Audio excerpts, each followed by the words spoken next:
नमस्कार, स्वागत है बिहार समाचार में। चलिए देखते हैं बिहार की ताजा और बड़ी खबरों को। इससे पहले आप बिहार के किस जिले से न्यूज को देख रहे हैं, हमें कमेंट बॉक्स में जरूर बताइए। साथ ही डेली खबरों से अपडेट रहने के लिए चैनल को सब्सक्राइब कर बेल आइकन को दबाना बिल्कुल ना भूलें। आज का लाइक एम 100 रखते हैं, उम्मीद करते हैं आप इसे पूरा करेंगे। लालू यादव फिर बनेंगे किंग मेकर, मुलायम से मुलाकात पर बोले देश को पूंजीवाद नहीं समाजवाद की जरूरत।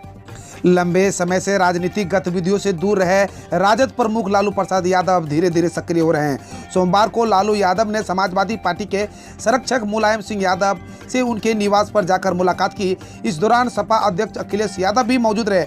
लालू ने अपनी मुलाकात की खुद जानकारी भी साझा की है। लालू ने मुलाकात की तस्वीर ट्वीट करते हुए केंद्र की मोदी सरकार पर निशाना भी साधा है।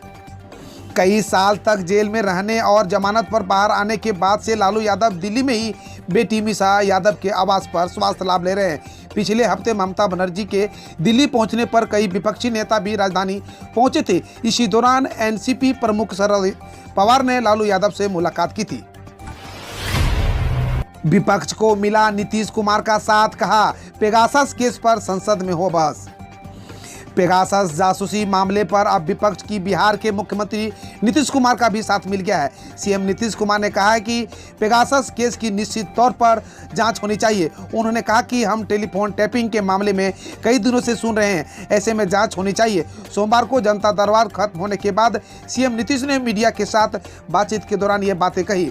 वहीं पत्रकार ने जब जातीय जनगणना को लेकर पूछा कि क्या राज्य सरकार अपनी स्तर से जातीय जनगणना कराएगी, तो सीएम नीतीश ने कहा कि यह विकल्प हमेशा खुला रहेगा। उन्होंने कहा कि हम आज ही जातीय जनगणना को लेकर फिर आग्रह करेंगे, करना ना करना केंद्र के ऊपर है।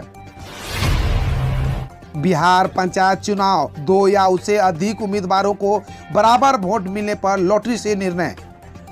बिहार में पंचायत चुनाव के तहत मतगणना पूरी होने के बाद 2 या उससे अधिक उम्मीदवारों को बराबर वोट मिलने पर लॉटरी के माध्यम से निर्णय होगा। राज्य निर्वाचन आयोग के अनुसार निर्वाची पदाधिकारी उन उम्मीदवारों के बीच लॉटरी निकालेंगे और जिस उम्मीदवार के पक्ष में लॉटरी निकलेगी उसे एक अतिरिक्त वोट प्राप्त हुआ माना जाएगा। इसके आधार पर ही निर्वाची पदाधिकारी द्वारा चुनाव परिणाम घोषित किया जाएगा।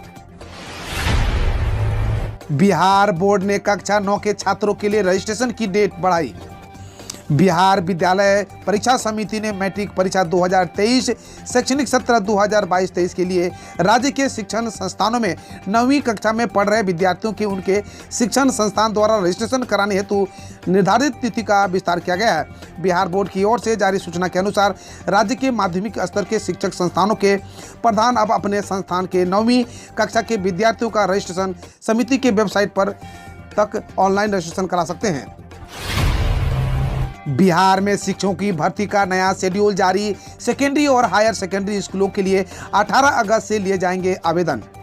बिहार में शिक्षकों की भर्ती का नया शेड्यूल जारी हो गया है। हाई स्कूल प्लस 2 स्कूलों में 30,020 पदों पर होने वाली शिक्षक नियुक्ति के लिए पहले 2 जुलाई से काउंसलिंग होनी थी। अब इसके लिए 18 अगस्त से 17 सितंबर के बीच आवेदन लिए जाएंगे। नए शेड्यूल के हिसाब से प्रारंभिक स्कूलों की तुलना में सेकेंडरी और हायर सेकेंडरी स्कूलों में शिक्षकों की बहाली देरी से हो सकती है। शिक्षा विभाग ने नया शेड्यूल जारी करते हुए कहा कि जो अभ्यर्थी पहले आवेदन दे चुके हैं उन्हें दोबारा आवेदन करने की जरूरत नहीं है। नए शेड्यूल के मुताबिक 2 अगस्त यानी कल से नियोजन इकाई 30 जून 2019 तक उपलब्ध रिक्त पदों की जनगणना की जानी है। बिहार में उद्घाटन से पहले ही जगह जगह उखड़ने लगा वरुणा पुल। 2 साल से बनकर तैयार अरुणा पुल उद्घाटन से पूर्व ही उखड़ने लगा है। इससे लोगों को यह चिंता सताने लगी है कि समय से पहले ये पुल क्षतिग्रस्त हो जाने से पुनः पहले की तरह कष्ट न उठाना पड़े। विदित हो कि जिला मुख्यालय से राजधानी पटना आने के लिए NH 322 पर अरुणा पुल का निर्माण कराया गया था, जो 2 साल से बनकर तैयार है। समस्तीपुर से पटोरी तक के लिए जनप्रतिनिधियों ने इनके लिए वर्षों आंदोलन किया था, जिसके बाद 2006 में 6 करोड़ से पहली बार निर्माण के लिए टेंडर हुआ। 2007 की बात के बाद कोई खास क्षति नहीं होने के बावजूद संवेदक ने पुल बनाना छोड़कर हाथ खींच लिया। फिर 2008 में 8 करोड़ से नए सिरे से निर्माण के लिए टेंडर लगाया गया। 3 साल में 3 फुट भी पुल निर्माण नहीं होने से 2019 के सराय रंजन के निवास यात्रा के दौरान मुख्यमंत्री से शिकायत की गई थी। बिहार के विभिन्न सरकारी अस्पतालों को जल्द मिलेंगे 6,296 नए डॉक्टर्स। बिहार के विभिन्न सरकारी अस्पतालों में जल्द 6,296 नए डॉक्टरों की तैनाती होगी। स्वास्थ्य विभाग को नियमित नियुक्ति के तहत नए डॉक्टरों की सेवा प्राप्त होगी। इनमें 3,706 विशेषज्ञ डॉक्टर और 2,590 सामान्य डॉक्टर शामिल हैं। कोरोना की संभावित तीसरी लहर से निपटने में अधिक संख्या में डॉक्टरों की तैनाती से काफ़ी मदद मिलेगी। स्वास्थ्य विभाग जल्द ही इन डॉक्टरों की सेवा सरकारी अस्पतालों में किए जाने को लेकर तैयारी कर रहा है। चिकित्सकों की आवश्यकता व उपलब्धता के आधार पर सभी डॉक्टरों को अलग अलग अस्पतालों में तैनात करने का निर्णय लिया गया है। राष्ट्रीय पुरस्कार की रेस में बिहार के 6 शिक्षक 5 सितंबर को दिया जाना है अवार्ड। बिहार के लिए खुशखबरी है। प्रदेश के 6 शिक्षकों को राष्ट्रीय शिक्षक पुरस्कार 2021 को लेकर शॉर्ट लिस्ट किया गया है। शॉर्ट लिस्ट किए गए शिक्षक कैमूर, गया, मुजफ्फरपुर, औरंगाबाद, मधुबनी और पटना जिले में हैं। सब उन शिक्षकों को इंडिपेंडेंट नेशनल ज्यूरी के समक्ष वीडियो कॉन्फ्रेंसिंग के माध्यम से प्रेजेंटेशन किया जाना है। इस संबंध में शिक्षा विभाग के प्राथमिक शिक्षा निदेशक अमरेंद्र प्रसाद सिंह ने 6 जिलों के जिला शिक्षा पदाधिकारी को पत्र लिखा है। मिशन यूपी के लिए वीआईपी के बाद अब हम पार्टी ने शुरू किया कवायद। आज सीएम योगी से मिल सकते हैं संतोष सुमन। उत्तर प्रदेश में 2022 में होने वाले विधानसभा चुनाव को लेकर वीआईपी पार्टी के बाद अब जीतनराम मांझी की हिंदुस्तान आवाम मोर्चा भी सक्रिय दिख रही है। जीतनराम मांझी के बेटे और बिहार सरकार में मंत्री संतोष सुमन इन दिनों यूपी दौरे पर है। रविवार को लखनऊ में पार्टी के प्रथम महासचिव होने के नाते संतोष सुमन ने पार्टी के यूपी के पदाधिकारियों के साथ और राष्ट्रीय स्तर के नेताओं के साथ बैठक की।